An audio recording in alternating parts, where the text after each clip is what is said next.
Hello guys, நிறைய exercise app வேணுன்னா நீங்கள் எங்கே பாருங்கள், நிறைய இந்த எக்ஸசைஸ் ஆப் இருக்குது. வெயிட் லாஸ் பண்ண யோகா ஆப்பு. அது எங்கன்னா ப்ளே ஸ்டோருக்கு போயிட்டு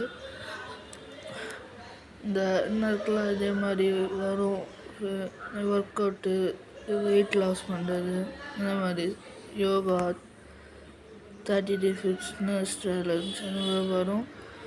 இங்கே எப்படி போகணுன்னா, அதை இந்த எக்ஸசைஸ் ஆப் இருக்கு, அதை போயிட்டு ஃபிட்னஸ் போயிட்டு இந்த இதுக்குள்ளே போயிடணும். ஃபிட்னஸ் ஒர்க் அவுட்ஸ் அதுக்குள்ளே போயிட்டு இந்த யோகா போசஸ் அதெல்லாம் இருக்குது. அதில் பேக் வந்துட்டு இது ஹோம் ஒர்க்கு நோய்க்கு லேப் ஃபிட்னஸ் இருக்குல்ல, குரூப் போயிட்டு அதில் நிறைய இது 6 பேக்ஸ் டேட்ஸு 30 பேக்ஸ் அந்த ரன்னிங் ஆப் ஜிபிஎஸ் அந்த மாதிரி இருக்கும். அதை போய் பண்ணி பார்த்துக்கலாம். யோகா ஸ்ட்ரெச்சிங் எல்லாம் இருக்குது. இந்த மாதிரி நிறைய வீடியோஸ் வேணால் நம்ம சேனலை சப்ஸ்கிரைப் பண்ணுங்கள். தேங்க்யூ.